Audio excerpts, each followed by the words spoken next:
შუადღემშვიდობის BMG TV-ს ეთერს გადაცემა ქალების ნარატივი აგრძელებს დღევანდელ ეთერს ტრადიციულად უთმობთ საქმიან ქალებს და მეწარმეებს. ვინ სტუმრობს გადაცემას და რა თემებს გავშლით მომდევნო არასრული 1 საათის განმავლობაში ვნახოთ ანონსი რამდენიმე წუთში კი უკვე პირდაპირ ეთერში უბრუნდებით.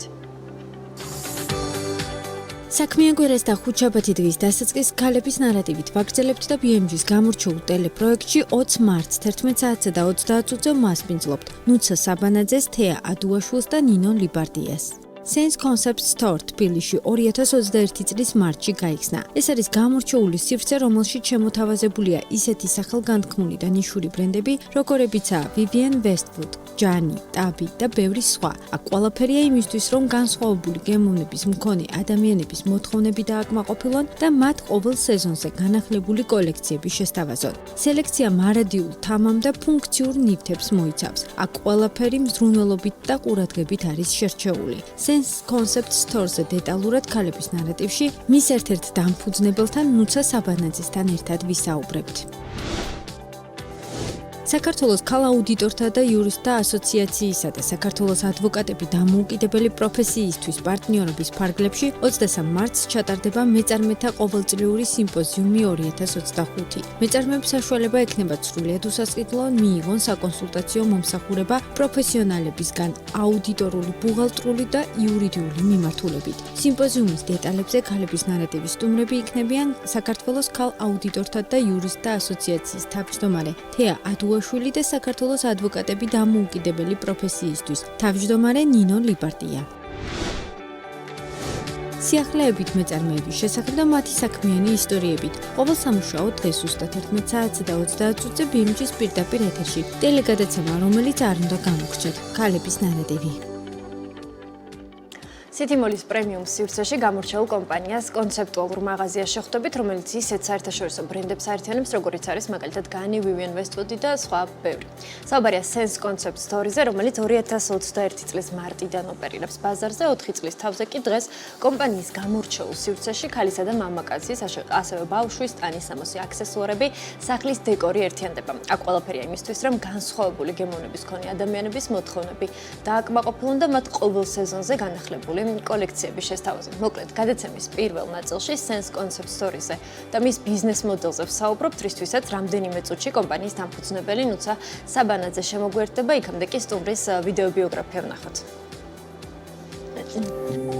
ნუცა საბანაძემ განათლება ინგლისში მიიღო, კერძოდ ლონდონში University of London-ის მარკეტინგის მიმართულებით. რის შემდეგაც 2 წელი მუშაობდა ლონდონში მსოფლიოს წამყვან მარკეტინგულ კომპანიაში Apple-ის account manager-ად. ნუცა ამავე პროფესიით მუშაობს ახლა დეველოპერულ კომპანია Citizen-ში მარკეტინგის მენეჯერად, ხოლო ის არის თანადამფუძნებელი Sense Concept Store-ისაც. ბრუნდებით და როგორც დაგკვირდით, ნუცა საბანაძე Sense Concept Store-ის დამფუძნებელია ჩვენთან ერთად. ნუცა, მოგესალმები, მადლობა დროისთვის და ჩვენთან სტუმრობისთვის. პირიქით, დიდი მადლობა მოწვევისთვის. ნუცა, უპირველესად სანამ Sense-ზე ვისაუბრობდეთ, მინდა რაღაც შენი კარიერული გზა მიმოვიხილოთ. ვიდეო ბიოგრაფიაში მოვისმენთ, რომ ბრიტანეთში სრულიად სხვა მიმართულებით იყავით ჩართული, შემდგომ უკვე Sense-ი და უკვე დეველოპერული ბაზარით. აი, როგორ მოხდა ეს პორტირება და ცვლილება? კი, 2017 წელს თავდაპირველად წავედი სასწავლებლად ლონდონში. რის შემდეგაც იქ მიიღეს კანონი, რომ რაღაც უნივერსიტეტის შემდეგ შეგეძლო 2 წელი დარჩენა და მუშაობის გაგრძელება და რა თქმა უნდა გამოვიყენე ეს შესაძლებლობა და მსოფლიოში ერთ-ერთ წამყვან მარკეტინგულ კომპანიაში მომიწია მუშაობა, ჩემ დასაბედნიეროდ დენსუში. სადაც ძალიან საინტერესო გამოცდილება ჰქონდა account manager-ის მიმართულებით და ძალიან დიდი რაღაცის მომცა წინსვლის საშუალება კომუნიკაციების მხრიდანაც და ამასობაში უკვე მიმდინარეობდა Sense-ის შექმნის პროცესიც და ერთმანეთს ძალიან ეხმარებოდა ეს ორი სამსახური. შემდეგ უკვე ჩამოვედი თბილისში და Sense-ი სულთან ვსდევდა ამ დროის განმავლობაში და ამ ეტაპზე უკვე დავიწყე Citizen-შიც მარკეტინგული განხრით მუშაობა. ეს დეველოპერული სექტორი ყველაფერი მოვიცა. ნუცა, საიდან გაჩნდა Sense-ის შექმნის იდეა? ახსენე, რომ მუდმივად იყო ეს შენი თანდევი პროცესი, თუმცა ბრენდები, კონცეპტუალური მაღაზია, რატომ ეს მემართულება? საიდან ჩნდება ეს იდეა? თავდაპირველად იდეა სავარაუდოდ წარმოიშვა მაინც ოჯახური ბიზნესიდან გამომდინარე, სითიმოლიდან გამომდინარე. გვინდოდა რომ შეგვექმნა ისეთი სივრცე, რაც ჩვენ თვითონ გვაკლდა. ასევე გვინდოდა რომ ეს სივრცე ყოფილიყო ყველანაირი ასაკის, ქალისთვის, მამაკაცისთვის, ასევე რაღაც ტანსაცმლის მოყვარულისთვის, სახლის დეკორის მოყვარულისთვის და ყველანაირი რაღაც ცხოვრების სტილიდან გამომდინარე ადამიანისთვის და ვეცადეთ რომ ყველაფერი გაგვეკეთებინა ამისთვის რომ მსგავსი რაღაც ყველასთვის მისაწვდომი მაღაზია შეგვექმნა. რა იყო ის პირველი ნაბიჯები, რაც უკვე იდეის გაჩენიდან ბიზნესამდე ქცევის პროცესში გადადგეს. დარწმუნებული ვარ, ბევრი სირთულეებიც იქნებოდა, იმიტომ რომ საქართველოს ამ დროისთვის ჯერჯერობით ბრენდები, საერთაშორისო ბრენდების გაყიდვების მიმართულებით არ არის მოწინავე პოზიციაზე და დარწმუნებული ვარ, ცოტა გამოწვევებით სავსე პროცესი იქნებოდა ბრენდებთან მოლაპარაკებების პროცესით, რომ დაინტერესებულიყვნენ საქართველოს ბაზარზე. აი ეს მოგვიყევი.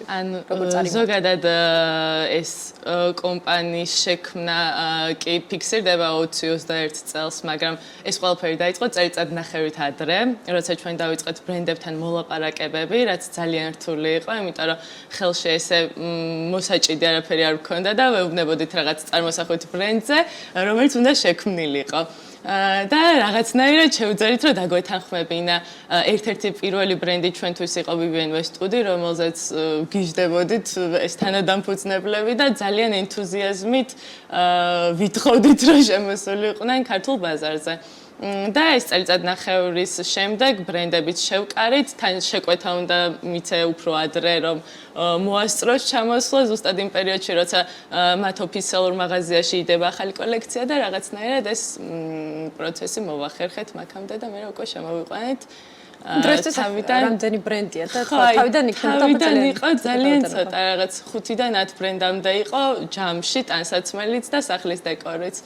და ეხლა უკვე სადღაც 40 ბრენდამდე ვართ ასულები და ვამატებთ კიდე რომ რაღაც ეს დინამიკა არ გავაჩეროთ ბრენდების მიმოსვლის. რომ შევაჯამოთ ახლა უკვე რა დახვდება მომხმარებელ Sense Concept Store-ის სივრცეში. ეხლა უკვე წამყვანი ბრენდები მართლა რაც სოფლიოში არსებობს, ის ბრენდები ხდება უკვე თავის ქალაქში და ერთ-ერთი ჩვენი გამოწვევა ის იყო ზუსტადაც რომ ჩვენი მომხმარებლის ქცევა შეგვეცვალა, რომ მისთვის რო ასოცირებული იყო შოპინგი აუცილებლად ან ევროპაში, ან საზღვარგარეთ წასვლაზე და იქ იმ თავის საყვარელ ბრენდების შესყიდვაზე, გვინდოდა რომ ეს ქცევა შეგვეცვალა და დაგვახვედრებინა უკვე მაღაზია ის ბრენდები, რაც უყვარდათ, იგივე ფასად ზუსტად რაც ოფიციალურ მაღაზიაში იქნებოდა და მისთვის რაღაც ძალიან კომფორტულ გარემოში. როგორც ამბობ, მთავარი იდეა იყო ის, რომ მომხმარებელს ქონოდა შესაძლებლობა, რომ ის ბრენდები, რაც არის მსოფლიო ბაზარზე და პრინციპში ევროპაში ბევრი მოგზაურობს იმისთვის, რომ ამ ბრენდებთან ქონდეს ხელმისაწვდომობა, საქართველოშიც ყოფილიყო. როგორ მიიღო მეორე მხარეს მომხმარებელმა ეს კონცეფცია და რა გამოხმაურება ჰქონდა თავდაპირველი ეტაპი განსაკუთრებით საინტერესო იქნებოდა? სხვა შორის ჩვენი დაწყების პერიოდი ემთხვევა COVID-ის პერიოდს, რაც გვეგონა, რომ ძალიან შეუშლიდა ხელს, იმიტომ რომ როგორც გვახსოვს, ჩაკეტილი იყო მაინც ბიზნესისთვის საკმაოდ რთული პერიოდი იყო, მაგრამ რაღაცნაირად ძალიან კარგი გამოხმაურება მოყვა ჩვენ და გასაკვირად იმ პერიოდში და ძალიან ბევრი ლოიალური კლიენტი შევიძინეთ იმ პერიოდიდან დღემდე, რომელზეც რა ვიცი, ვცდილობთ რომ ყველანაირად ვასიამოვნოთ, ყველანაირად კომფორტი შევქმნათ მაღაზიაში და ყველანაირად მივაწოდოთ ის პროდუქტი, რაც მანდ უნდათ. და ახერხებს. იმედია ახერხებთ, ძალიან დიდი იმედი გვაქვს, იმიტომ რომ რაღაც მაინც ერთ და იგივე სახეს რო ხედავ, გიხარია შენც რომ ერთგული მომხმარებელი განსაკუთრებით მნიშვნელოვანია. ვინ არიან ძირითადად კომპანიის ბრენდის მომხმარებლები და ასევე საინტერესოა საერთაშორისო ვიზიტორების ჭრილშიც როგორია მათი მხრიდანაც მოთხოვნა? მინდა გითხრათ, რომ 70% ან 80% მაინც ქართველი მომხმარებელი ყავს. რა თქმა უნდა, რაღაც სეზონზე მოდის უცხოელი მომხმარებელიც, მაგრამ მაინც უფრო ქართველები ლიდერობენ ამ საკითხში. და მინდა აღვნიშნო, რომ როგორც ქალი, ისევე მამაკაცი და ასაკსაც აი ვერ ვიტყოდი, რომ მარტო ახალგაზრდები დადიან, ან მარტო რაღაც 40+ ადამიანები. სხვა შეიძლება ჰოუმ მიმართულება სახლის მიმართ საკმაოდ მრავალფეროვანია, ხო? აქაც ბრენდების ჩამოყალიბება. აი აქ რა შეთავაზებებია და რა პროდუქცია ხდება ძირითადად მომხმარებელს? აქ ხდება უფრო დეკორის მიმართულება, ანუ გვაქვს ხოლმე ავეჯიც და ცოტა უფრო მსხვილი დეკორიც, მაგრამ მაინც უფრო არის აქცენტი ჭურჭელზე, სახლის რაღაც ნივთებზე, რაც უფრო დეკორის ელემენტს შემატებს თქვენ სახლს და ასევე ძალიან მნიშვნელოვანი იყო ეს მიმართულებაც, რადგან გვინდოდა, რომ მაღაზიაში რო შეხვალ, თუნდაც სასაჩუქრე ვარიანტი ყოფილიყო, გინდა დაბადების დღეზე, რომ მიდიხართ გინდა ქორწილში, ან თქვენთვის ან სასაჩუქრეთ, რაღაც ყველანაირი მიმართულება ყოფილიყო, რომ პირველი ადამიანს გახსენებოდა, რომ აი სადღაც რომ მიდიხარ რამის ყიდვა რო გინდა ჩვენი მაღაზია. არის სივრცე, სადაც ყველაფერი ერთად გახსენებოდა, რაღაც ეგ იყო ჩვენი мотивация უფრო თავიდანვე. ნუცა სენსის გამოცდილებიდან გამომდინარე, რამდენად არის ქართველი მომხმარებელი, საერთაშორისო ბრენდების მომხმარებელი? რა პოტენციალი გვაქვს? შენც ამბობდი, რომ თავიდან ძალიან რთული იყო ბრენდების დარწმუნება, იმიტომ რომ მათი ინტერესი დაბალია გამომდინარე იქიდან, რომ ჩვენ არ ვართ ისეთი მასშტაბური და მსხვილი ბაზარი. ბიზნეს კუთხით რომ შევხედოთ ამ ამბავს. რამდენად გააქარწყლა თქვენი გამოცდილებიდან ეს? სრულიად, იმიტომ რომ მინდა აღნიშნო, რომ ძალიან გონიერი მომხმარებელი გვყავს, ზუსტად იცის რა უნდა და აი თანხას რაშიც იხდის, იცის რას მიიღებს უკან და რაღაც რასაც ვაკვირდებით, ძალიან ისე უდგებიან ამ ყიდვის პროცესს, ძალიან გონივრულად. და ასევე სულ ვცდილობთ რაღაც ყველანაირი ტიპის ნივთი შევთავაზოთ, მაგალითად ადრე თუ იყო რომ მხოლოდ შავი ტანსაცმელები იყიდებოდა პრემიუმ მაღაზიებში, ჩვენ რაღაც ცოტა თამამინაბეჯი გადავდგით და კაცებს შეთავაზეთ, უფრო ფერადი ტანსაცმელი, სხვანაირი ფორმის ჯინსი, თუნდაც უფრო უბიანი თუ როგორც შეიძლება ითქვას და რაღაც წამოყვა ყიდველიც და ანუ მანდ გაჩნდა იდეა, რომ ანუ საჭიროებდა ბაზარი მსგავს ნივთებს და ტანსაცმელს ყოველში. კი ბატონო. ბრენდების, ასე ვთქვათ, გამრავალფეროვნება და რაოდენობრივი ზრდა ახსენე. მცირე ბრენდებით, მცირე რაოდენობით დაწყებული, ახლა უკვე საკმაოდ მასშტაბური რიცხვს აღწევს. ეს რა პროცესია? მუდმივად ხდება მოლაპარაკებები, მოძიება მათ შორის თქვენი მხრიდან დამფუძნებლები, ალბათ ჩართული ხართ ხო ამ პროცესში, რომ მუდმივად მართლა არასდროს არ ვჩერდებით და არ გვინდა რომ ეს დინამიკა დავაგდოთ, იმიტომ რომ ეხლაც შემოვიყვანეთ რამოდენიმე თვის წინ ვიქტორია ბექემი, რომელიც ერთ-ერთი მოწინავე გახდა გაყიდვების მხრივ და შევამჩნიეთ, რომ ხალხს ძალიან უნდოდა და მოეწონა. ასევე შემოყვავს ახალი 5-მდე ბრენდი, კაცის ბრენდი ბალი, რომელიც წლებია, რაც ბაზარზეა და ერთ-ერთი წამყვანი ბრენდია. ასევე სტელა მაკარტნი, რომელიც ასევე ძალიან ცნობილი ბრენდია და იმედია დაიმსახურებს მოწონებას ჩვენი მყიდველისგან.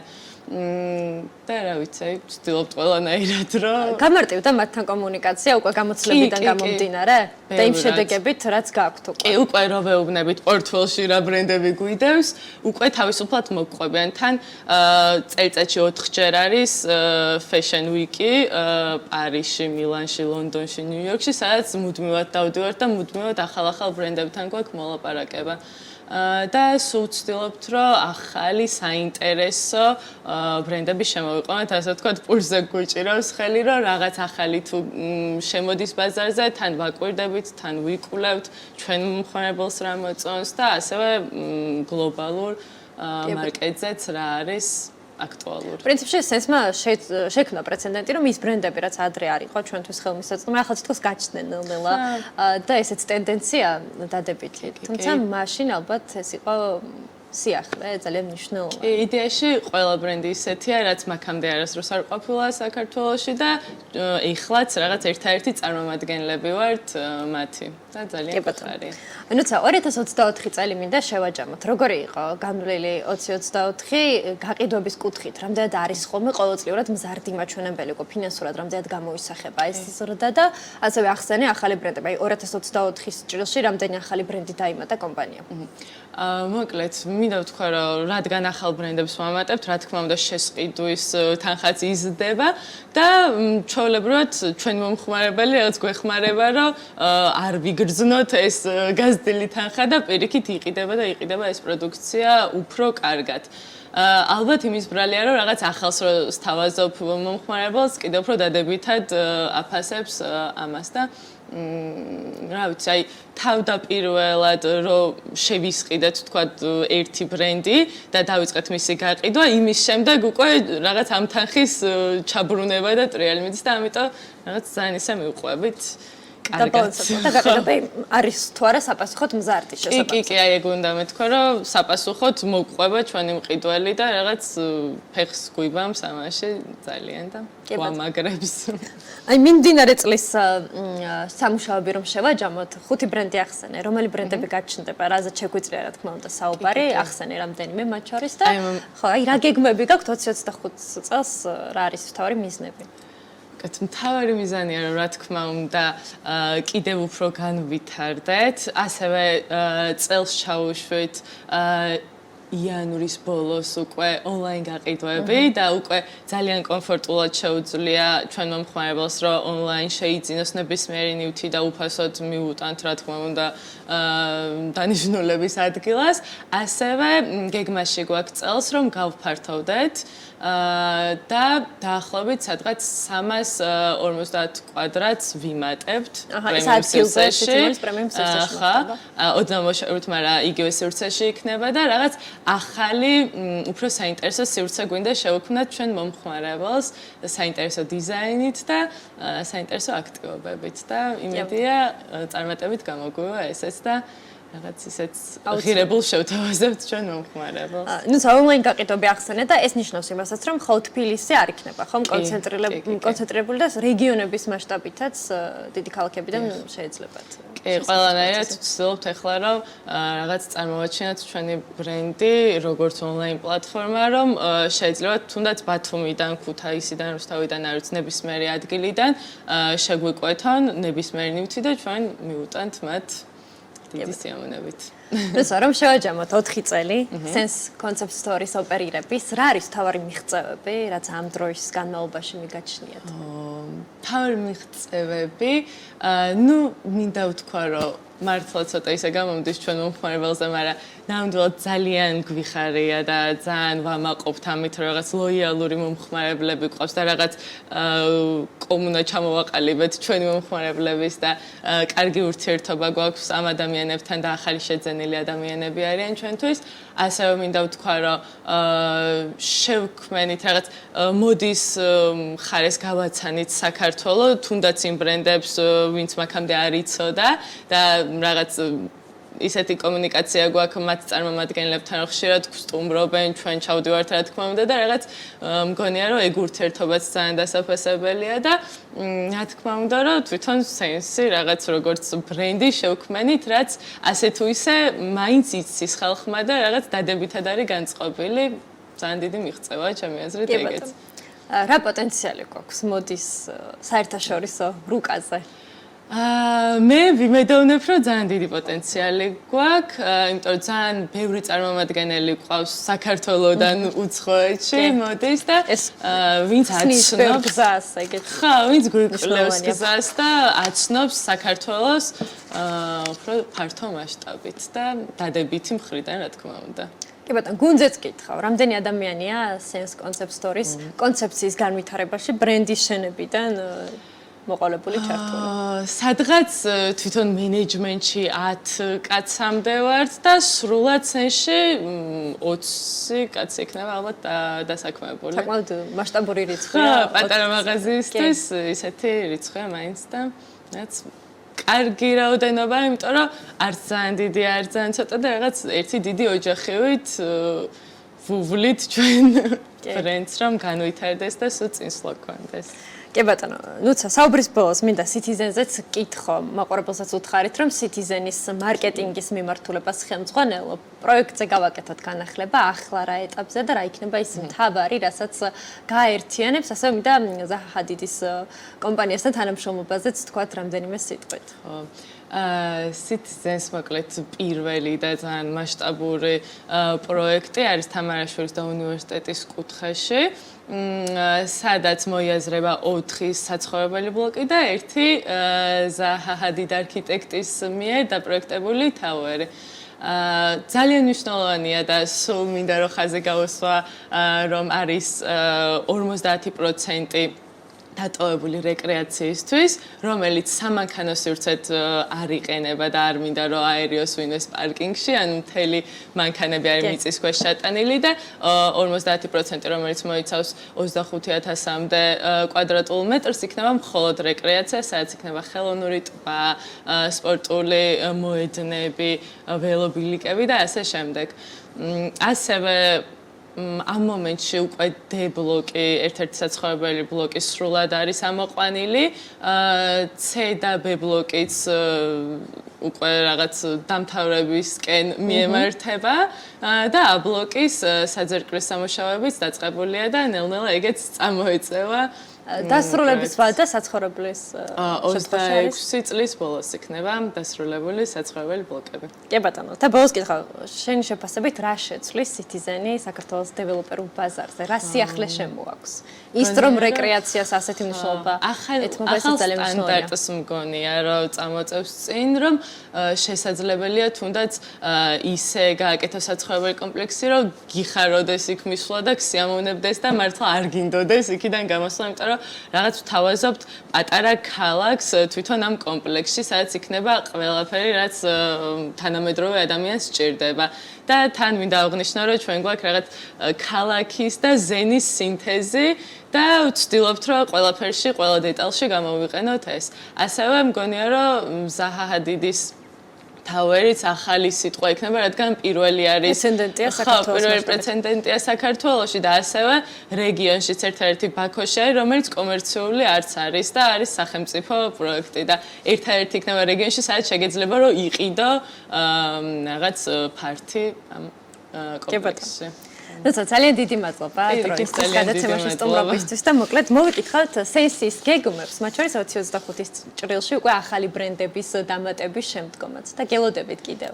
პირველი დებიუტი უკვე შედგა, რაც მნიშვნელოვანია და შემდგომ უკვე. ძალიან დიდი მადლობა დაპატიჟებისთვის. მადლობა კიდევ ერთხელ ლუცა საბანაძე Sense Concept Store-ის დამფუძნებელი გსტუმრობდა გადაცემაში. ახლა რაც შეეხება შემდეგ თემას, უფლებადამცველ ამალ კლუნისა და მსახიობ ჯორჯ კლუნის სამართლიანობის ფონდმა რამდენიმე დღის წინ გამოაცხადა, რომ მათი პროგრამის Trial Watch-ის ფარგლებში აპირებენ ქართველი ჟურნალისტის მზე ამაღლობელი სასამართლო პროცესს მონიტორინგი გაუწევენ. როგორც ფონდის ვებგვერდზე აღნიშნული, მზე ამაღლობელი სასამართლო პროცესის დასრულების შემდეგ Trial Watch მომზადებს ანგარიშს, რომელიც შეაფასებს საქმეს სამართლიანი სამსამართლოს საერთაშორისო და რეგიონული სტანდარტების შესაბამისად. ფონდის ვებგვერდზე ასევე მოცემულია ინფორმაცია ზოგადად მზე ამაღლობელის დაკავების გარემოებებისა და პროცესის შესახებ.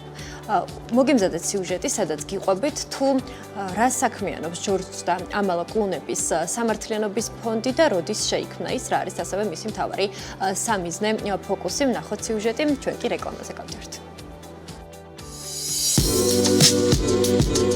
ამერიკის კინოაკადემიის ოსკარის მფლობელი მსახიობი, რეჟისორი, სცენარისტი ჯორჯ კლუნი ბევრი წელი ჰოლივუდის ყველაზე სასურველი მარტოხელა მამაკაცის ტიტულს ატარებდა. 2013 წელს კი ეს სტატუსი მასზე უფრო ახალგაზრდა ვარსკვლავებს გადააბარა მას შემდეგ, რაც ამალ ალმუდინი გაიცნო და შეხვედრიდან ზუსტად 1 წელიწადში იქორწინა. მას შემდეგ ჯორჯ და ამალ კლუნები სრულიად დამსახურებულად ატარებენ ერთ-ერთი ყველაზე გავლენიანი და ვარსკვლავური წყვილის სტატუსს. გავლენებზე საუბრისას წყვილის ქონებაც აღნიშნავს იმსახურებს. აწლევლების განმავლობაში წარმატებული სამსახიობო კარიერით, სტრატეგიული ბიზნეს წამოწყებებით და უძრავ ქონებაში ინვესტირების შედეგად ჯორჯ კლუნმა $500 მილიონი ღირებულების სიმდიდრის დაგროვება შეძლო. რაც შეეხება გამოჩენილ ადამიანის უფლებათა ადვოკატს ამალ კლუნს $50 მილიონი ქონებას ფლობს. ჰოლივუდის ვარსკვლავური წყვილი არა მხოლოდ თავიანთი პროფესიული მიღწევებით არიან ცნობილები, არამედ მათი ერთობლივი ძალისხმევით გლობალური სამართლიანობის დასაცავად. 2016 წელს მათ დააფუძნეს კლუნების სამართლიანობის ფონდი, რომლის მიზანია დაიცვას სამართლიანობა, იქნება ეს სასამართლო დარბაზები, საკლასო ოთახები თუ საზოგადოება მთელ მსოფლიოში. ფონდის შექმნის ისტორია და მისი მიზნები კლუნების რწმენაზე დგას. წყვილი მიიჩნევს, რომ სამართლიანობა უნდა იყოს დაცული ყველასთვის, განსაკუთრებით მათთვის, ვისაც ის ყველაზე მეტად სჭირდება. ფონდი მუშაობს ადამიანის უფლებების დარღვევების დოკუმენტირებაზე, დაზარალებულთა დახმარებაზე და დამნაშავეების პასუხისგებაში მიცემაზე. მისი ძირითადი პროგრამებია Trial Watch, რომელიც უფასო იურიდიულ დახმარებას უწევს სიტყვის თავისუფლების ხარდასაჭერად დაკავებულ ჟურნალისტებს თუ მედია სივრცის სხვა წარმომადგენლებს, მთელ სოფლიოში და სასამართლო პროცესების მონიტორინგს ახორციელებს. ასევე The Docket, რომელიც მასობრივი ძალადობისა და კორუფციის შემთხვევებს იძიებს. გარდა იმისა, რომ ჰოლივუდის ერთ-ერთი ყველაზე გავლენიანი ფიგურები ფონდის დამფუძნებლები არიან, კლუნები მის საქმიანობაშიც აქტიურად ერთვებიან.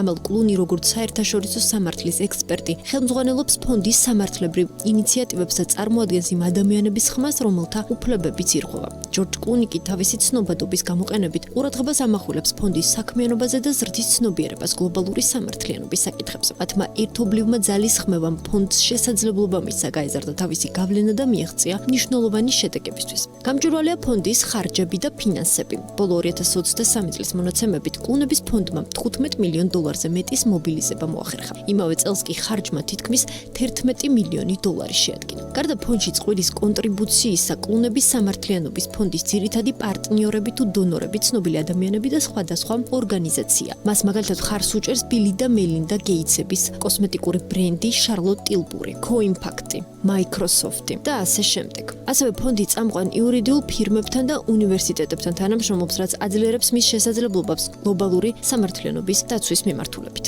შეჯამებისთვის ცოლ-ქმრის ამალ და ჯორჯ კლუნების ფონდი 40-ზე მეტ ქვეყანაში საქმიანობს და მნიშვნელოვანი წარმატება აქვს მიღწეული როგორც სიტყვის თავისუფლების, ასევე ქალთა უფლებების დაცვაში. ფონდის დახმარებით ათობით ჟურნალისტი გაათავისუფლეს და ათასობით ქალმა მიიღო უფასო იურიდიული მხარდაჭერა. ერთ-ერთი ყველაზე ცნობილი кейსი კი ფილიპინელი ჟურნალისტის და ნობელის პრემიის ლაურეატის მარია რესას საქმეა, რომელიც ავტორიტარული რეჟიმების წინააღმდეგ ბრძოლის სიმბოლოდ იქცა. მისი მედია კომპანია Rappler აქტიურად აშუქებდა ფილიპინების მთავრობის მიერ ადამიანის უფლებების დარღვევის ფაქტებს, ამან კი მას დივნა და სასამართლო პროცესები მოუტანა. მოვლენების გათვალისწინებით ამალ კლუნი მარია რესას იურიდიული მრჩეველი გახდა, ხოლო ფონდის პროგრამა Trial Watch მის სასამართლო პროცესებს აკვირდებოდა. ამ ფაქტმა კიდევ ერთხელ დაადასტურა კლუნების მხარდაჭერა თავისუფალი პრესის მიმართ. ჯორჯ და ამალ კლუნების ერთობლივი ძალისხმევა შთამაგონებელი მაგალითია იმისა, თუ როგორ შეუძლია ცნობილ ადამიანებს გამოიყენონ თავიანთი პლატფორმა, რესურსები, გავლენა გლობალური სამართლიანობის დასაცავად. მათი ერთობლივი ძალისხმევა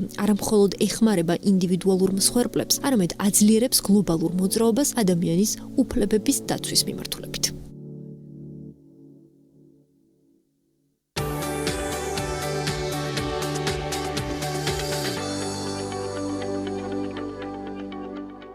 ტრადიციულად წელსაც 23 მარტს ქალ აუდიტორთა და იურისტთა ასოციაციისა და საქართველოს ადვოკატების დამოუკიდებელი პროფესიისთვის პარტნიორობის მეწარმეთა ყოველწლიური სიმპოზიუმი ჩატარდება. ეს კი მეწარმეებს საშუალებას მისცემს საკონსულტაციო მომსახურებას სხვადასხვა მიმართულებით სრულად უსასყიდლონ მიიღონ. ღონისძიება ქალთა ნამუშევრების გამოფენა გაყიდვასაც აერთიანებს ხოლმე ყოველწლიურად. უფრო ცვლად სიმპოზიუმის შესახებ რამდენიმე წუთში საუბარს საქართველოს ქალ აუდიტორთა და იურისტთა ასოციაციის თავმჯდომარე თეა ადუაშვილთან და საქართველოს ადვოკატები დამოუკიდებელი პროფესიისათვის თავმჯდომარესთან ნინო ლიპარტიასთან ვაგრძელებთ. იქამდე კი ნახოთ სტუმრების ვიდეო ბიოგრაფიები.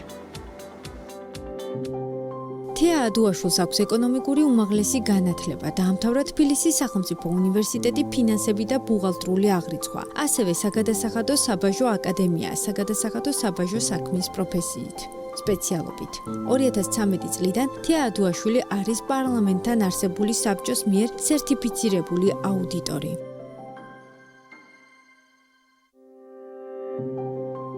ნინო ლიპარტიამ დაამთავრა თბილისის სახელმწიფო უნივერსიტეტის სამართლის ფაკულტეტი. იგი არის სამართლის დოქტორი, პროფესორი, ადვოკატი, გრიგოლ რობაქიძის სახელობის უნივერსიტეტის სტუდენტების რჩეული ლექტორი, ნინო ლიპარტიას საადვოკატო ოფისის დამფუძნებელი და მმართველი პარტნიორი, საქართველოს ადვოკატები დამოუკიდებელი პროფესიისთვის თავმჯდომარე. დავბრუნდით პირდაპირ ეთერში და როგორც დაგპირდით, უკვე შემოგვერთნენ სტუმრები, მოგესალმებით თეა, ნინო, მადლობა თქვენი დროისთვის გადაცემაში, სტუმრობისთვის ამ მნიშვნელოვანი ღონისძიების შესახებ სასაუბრო. წინა წელსაც მიხარია, რომ შედგა თითქოს პრეზენტაცია მიმოხილვა ღონისძიების და წელსაც არ ვარღვევთ ტრადიციას. მოკლედ, დავიწყოთ თქვენით, მინდა ღონისძიების შინაარსზე უფრო მეტი დეტალი გავაცნოთ მაყურებელს და მის მიზნებზე, რასაც ეთმობა ხოლმე ეს საკმაოდ მასშტაბური შეკრება ყოველწლიურად. მოგესალმებით. პირველ რიგში ძალიან დიდი მადლობა მინდა გადაგიხადოთ იმ ხარდაჭერისთვის, რომელსაც თქვენი ტელევიზია იჩენს ჩვენი ორგანიზაციების სხვადასხვა პროექტების მიმართ. ეს ღონისძიება უკვე მესამე წელია ხორციელდება, მეწარმეთა სიმპოზიუმი წელს უკვე 2025, მეწარმეთა ყოველწლიური სიმპოზიუმი, ასე ქვია ღონისძიებას, თუმცა 2020 წელს შეიქმნა ჩვენი ორგანიზაცია, საქართველოს ქალ აუდიტორთა და იურისტთა ასოციაცია და პირველივე დღიდან მხარს ვუჭერთ არა მარტო ჩვენ წევრებს, ქალ აუდიტორებს და იურისტებს, არამედ ქალ მეწარმეებს და მათთან მჭიდრო კავშირი გვაქვს და პირველივე დღიდან მხარდაჭერა გამოიხატებოდა იმაში, რომ ყოველ მარტის თვეში ვახორციელებდით 100 მეწარმე ქალის მხარდასაჭერად ამ პროექტს. ზუსტად ამ პროექტის ფარგლებში გავერთიანდით გლიბთან ერთად საქართველოს ადვოკატები დამოუკიდებელი პროფესიისთვის და ერთობლივად უკვე სიმპოზიუმის სახე მივეცით ამ ღონისძიებას. კი ბატონო, და ყოველწლიურად არის მასშტაბური ჩართულობაც ალბათ იზრდება ხოლმე, ხო? კი ბატონო, შარშანი იყო დაახლოებით 80-90 მეწარმე ესწრებოდა ამ ღონისძიებას. წელს უკვე ძალიან დიდი გამოხმაურებაა. 130 მეწარმეა უკვე რეგისტრირებული და კიდევ ემატებიან ყოველდღიურად. ღონისძიება გაიმართება 23 მარტს კვირას. ბილდმორში შედგება ღონისძიება. ნინო, მოგესალმები კიდევ ერთხელ, მადლობა თქვენი დროისთვის, გადაცემაში, სტუმრობისთვის. მინდა უკვე წლევანდელი ღონისძიება თქვენ ჭრილში შევაფასოთ, ასევე იმ საერთო ერთობლივ პროექტებზე და იმ შინაარსზე, რაც ასეთი მნიშვნელოვანია. სიამოვნებით, დიდი მადლობა იმისათვის, რომ ჩვენი ღონისძიების შესახებ საუბარს დავუთმეთ. ეთერი ნამდვილად საინტერესოა ეს ღონისძიება არა მხოლოდ ქალებისათვის, არამედ ნებისმიერი მეწარმე სუბიექტისათვის და ჩვენ პრინციპში ძალიან ბევრ პროექტს ვახორციელებთ, რომელიც არა მხოლოდ ქალბატონებისთვის, არამედ ნებისმიერი დაინტერესებული პირისათვის არის ძალიან საინტერესო. უბრალოდ მარტის თვე მოგეხსენებათ ქალბატონების თვე და ამიტომ ჩვენ სპეციალურად ეს ღონისძიება და შინაარსიც მიუძღვენით ქალთა გაძლიერებას. გაძლიერებთ ერთმანეთს, თუმცა არა მხოლოდ ქალბატონებს ეს აუცილებლად უნდა აღმენიშნა. რა არის მნიშვნელოვანი და რაზე იქნება საუბარი? ღონისძიების თემატიკაც აეწყო და შეირჩა სპეციალურად როგორც წელს ასევე შარშან, სპეციალურად შეირჩა მეწარმეების საჭიროებიდან გამომდინარე. მაგალითად, ყველა სჭირდება, ყველა მეწარმე სუბიექტს მნიშვნელოვანი განურჩევლად ნებისმიერი ნიშნისა, ეს იქნება გენდერი თუ ასე შემდგომ, ყველა სჭირდება საგადასახადო ცვლილებებთან დაკავშირებით და საგადასახადო სისტემებთან დაკავშირებით ინფორმირება. შესაბამისად, ერთ-ერთი სპიკერი, ჩვენი პარტნიორი ორგანიზაციიდან სწორედ ამაზე ისაუბრებს. გააცნობს მათ იმ ცვლილებებს, რომელიც განხორციელდა ბოლო წელს, 2024 წელს, ამ გასულ წელს და რომელიც ახალია, რადგან მეწარმეებმა კვალიფიციური პირისაგან მიიღონ საგადასახადო კოდექსში არსებული ცვლილებების შესახებ ინფორმაცია. ასევე ყველა სუბიექტს, მეწარმე სუბიექტს აინტერესებს შრომითი ურთიერთობების რეგულირების საკითხები. ბუნებრივია, ამასთან დაკავშირებითაც გვაქვს ჩვენ ღონისძიების დღის წესრიგში არის შესაბამისი მოხსენება, რადგან მეწარმეებმა სწორად იცოდნენ, როგორ დაარეგულიროს შრომით სამართლებრივი ურთიერთობები და ბუნებრივია დავით შემთხვევაში მათ ყველა წინასწარ ჰქონდეთ ინფორმაცია სადავო პოტენციურ სადავო საკითხთან დაკავშირებით. ასევე ფსიქოლოგები და კოუჩები ისაუბრებენ სტარტაპებთან დაკავშირებით, მოლაპარაკების ტექნიკასთან და ასე შემდგომ. ეხლა რაც შეეხება თქვენს მეორე შეკითხვას, საქართველოს ადვოკატები დამოუკიდებელი პროფესიისათვის დაარსდა 2009 წელს და მას ძალიან ბევრი პროექტი განუხორციელებია. თავისი ისტორიის განმავლობაში, მაგრამ ბოლო რამოდენიმე წელიწადია და პანდემიიდან მოყოლებული 2020-დან მას შემდგომ რაც დაარსდა საქართველოს ქალ აუდიტორთა და იურისტთა ასოციაცია, მასთან ერთად ძალიან ბევრ მრავალფეროვან პროექტს ვახორციელებთ, როგორც საერთაშორისო პროექტს, ასევე ლოკალურად ადგილობრივ პროექტს და ერთ-ერთი რიგით მესამე ღონისძიება, რომელიც წელს იმართება, ეს არის ქალ მეწარმეთა სიმპოზიუმი. თუმცა საერთაშორისო პროექტებიდან დაკავშირებით რამოდენიმე სიტყვაც მინდა აღნიშნო. წლის განმავლობაში 2024 წელს დაახლოებით 4 საერთაშორისო პროექტი იყო სხვადასხვა ქვეყანაში და წელს უკვე დაგეგმილი გვაქვს 2 და ამ წუთას ერთ-ერთი მნიშვნელოვანი პროექტი, რომელიც განხორციელდება და რომელიც აგვისტოში შედგება, ეს არის ჩვენი ერთობლივი პროექტი, რომელიც მიზნად ისახავს საქართველოს წარმომადგენლობას სამედიცინო სამართლის მსოფლიო კონგრესზე მონაწილეობას და ჩვენი ორი სპიკერი, ერთობლივი პროექტის ფარგლებში ორი სპიკერი წარადგენს მოხსენებას აგვისტოში ქალაქ ანკარაში, სტამბოლში იმართება აღნიშნული ღონისძიება და ორი სპიკერი ერთობლივი პროექტის ფარგლებში წარადგენს მოხსენებას მედიცინის სამართალთან დაკავშირებით. შესაბამისად, ინტერესი ძალიან მაღალია, დრო დაჩქარებულია მოგეხსენებათ და ჩვენს მეტნაკლებად ძალიან ინტენსიურად ვცდილობთ ჩვენი ყოველდღიური საქმიანობის მიღმა, პროფესიული საქმიანობასთან ერთად ფეხი აუწყოთ ამ საჭიროებებს, გავაძლიეროთ ქალბატონები და არა მხოლოდ ისინი, დავეხმაროთ ნებისმიერ მეწარმე სუბიექტს და ნებისმიერ პირს, რომელსაც ჩვენი დახმარება სჭირდება. ეს ჩვენი სფეროები ძირითადად მოიცავს საგადასახადო აუდიტორულ სერვისს და იურიდიულ მომსახურეობის ნაწილს. მოგეხსენებათ, ეს საჭიროება ამ საკითხებთან დაკავშირებით ჩართულობის ყოველდღიურია და ჩვენ ყოველდღიურად და ყოველწუთიერად მუდმივ რეჟიმში ვცდილობთ საჭიროების შემთხვევაში მზადვართ ჩართულობისათვის და ამას ასევე ვახორციელებთ. ღონისძიების ერთ-ერთი მნიშვნელოვანი ნაწილი მათ შორის არის ინდივიდუალური კონსულტაციები საჭიროების შემთხვევაში, ხო? აი, აქ მომართვიანობა განსაკუთრებით მეწარმეების მხრიდან რაზე კეთდება ხოლმე? ეს საკითხები იყო როგორც შარშანდელი გამოცდილებიდან გამომდინარე შრომის სამართლებრივი საკითხები, თუმცა არა მხოლოდ და ამ სერვისით ისარგებლა არა მხოლოდ მეწარმე სუბიექტებმა, არამედ მასთან დაკავშირებულმა ნებისმიერმა პირმა, რომელსაც კითხვა გაუჩნდა და ამასთანავე მნიშვნელოვანია საგადასახადო და აუდიტორული ნაწილი, სადაც ქალბატონი თია და მისი გუნდი უშუალოდ არიან წარმოდგენილები ეს ასოციაციის ფარგლებში და საგადასახადო და აუდიტორულ საკითხებთან დაკავშირებით კონსულტაციებს ქალბატონი თია და მისი გუნდი გასცემს. კი ბატონო, ქალბატონი თია, რა გამოწვევები აქვთ ქალმეწარმეებს, ყველაზე მეტად რა ტენდენციები ფიქსირდება მათ შორის საგადასახადო აუდიტორული მიმართულებით? რაზე შეგვიძლია საუბარი და ეს ღონისძიება როგორ ცვლის ამ წარმოდგენას? ძალიან ბევრი მეწარმე მიკავშირდება და იხსენებენ იმ წლებს, როცა ჩვენ კონსულტაციას ვუწევდით მათ მთელი მარტისთვის განმავლობაში საგადასახადო და იურიდიულ კონსულტაციას. მიკავშირდებიან, რომ ანუ წლიური დეკლარაციისთვის სტარტაპერები ვიყავითო, პირველი დეკლარაციის ჩაბარება გვიწევდა და ჩვენთვის ძალიან მნიშვნელოვანი იყო თქვენი მხარდაჭერა, რომ ჩვენ ვეხმარებოდით ამ დეკლარირების დეკლარირებაში. და ძალიან ისეთი დიდი მხარდაჭერა იყო ფინანსების დაზოგვა და ასევე სწორად დეკლარირება საგადასახადო შემოსავლების სამსახურში. ამ ღონისძიების ფარგლებში აი ძალიან დიდი მხარდაჭერა, თუნდაც ეს კონსულტაციების მესამე ბლოკში გვექნება კონსულტაციები იურიდიულ და საგადასახადო საკითხებზე და მეწარმეებისთვის ძალიან მნიშვნელოვანია, ну რა თქმა უნდა, ფინანსებთან წვდომა ამ მიმართულებით ჩვენ ვერ ვეხმარებით, თუმცა შეღავაც ვუკეთებთ, თუნდაც ამ კონსულტაციის თანხები დაზოგონ მათ და ამ კუთხით ხდება ჩვენი მხარდაჭერა.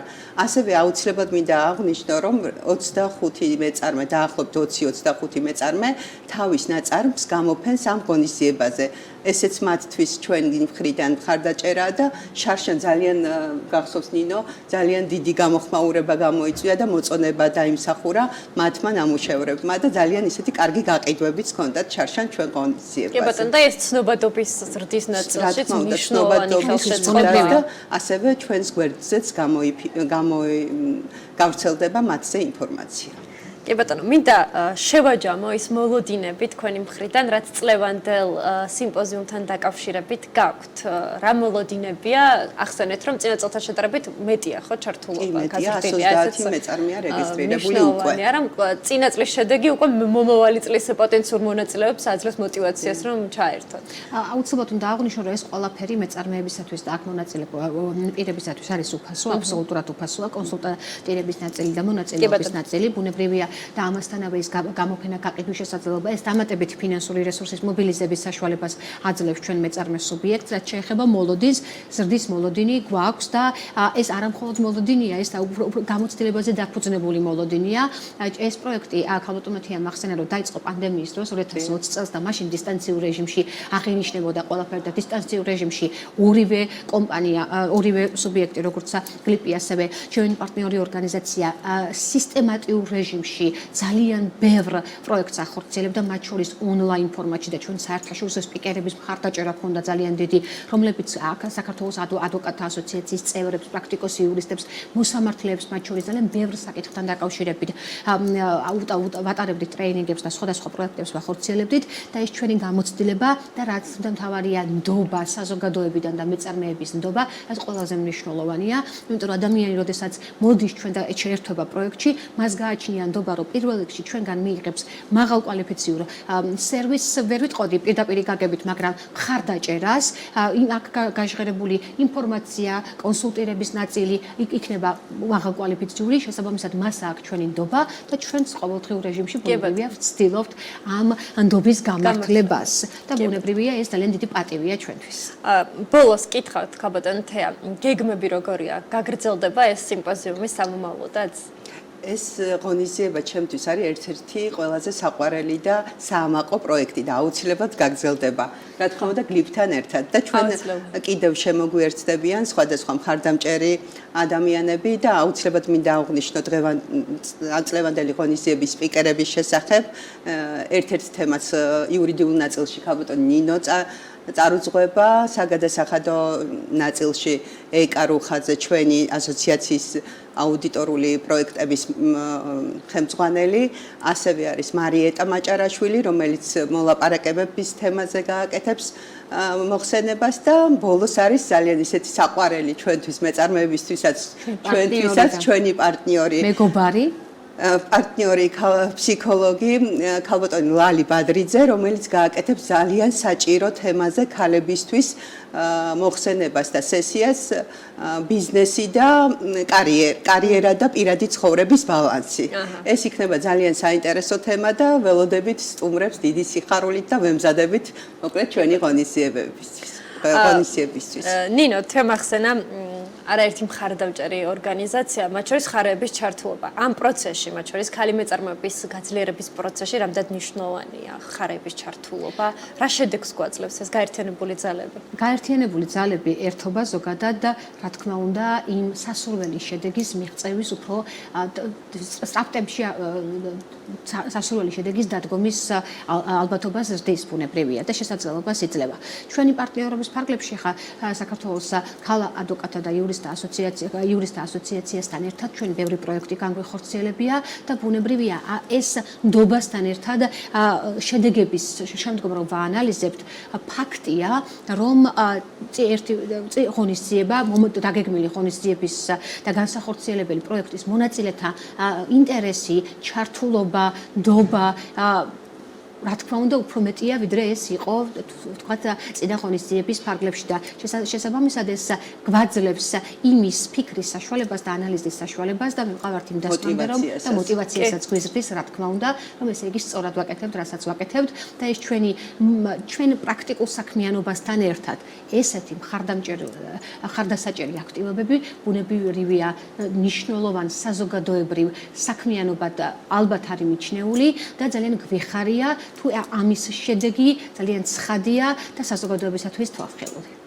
ძალიან დიდი მადლობა გადაცემაში სტუმრობისთვის, თქვენი დროისთვის და წარმატებები წლევანდელ სიმპოზიუმს. უკვე გელოდებით მომავალი წლის ღონისძიებაზე სასაუბრო. ტრადიციულად უნდა ვაქციოთ მოკლედ შედეგების ან წინასწარი მოლოდინების მიმოხილვა ჩვენი ეთერით. მადლობა ერთხელ სტუმრობისთვის თეა ადუაშვილი საქართველოს ქალ აუდიტორთა და იურისტთა ასოციაციის თავმჯდომარე და ნინო ლიპარტია საქართველოს ადვოკატები დამოუკიდებელი პროფესიისთვის თავმჯდომარე იყო ჩვენი სტუმარი. ამით დღევანდელი გადაცემა დასრულებულია. მე ხვალ ვბრუნდებით 11 საათსა და 30 წუთზე პირდაპირ ეთერში. შეგახსენებთ, რომ 21 მარტი არის დაუნის სინდრომის მსოფლიო დღე და ჩვენც სწორედ ამ თემას ვუთმობთ ეთერს. აუცილებლად დაგველოდეთ, მნიშვნელოვან საკითხებს მიმოვიხილავთ ხვალინდელ გადაცემაში. დღევანდელ ეთერს PMG TV-ს კი საქმის კურსი აგრძელებს.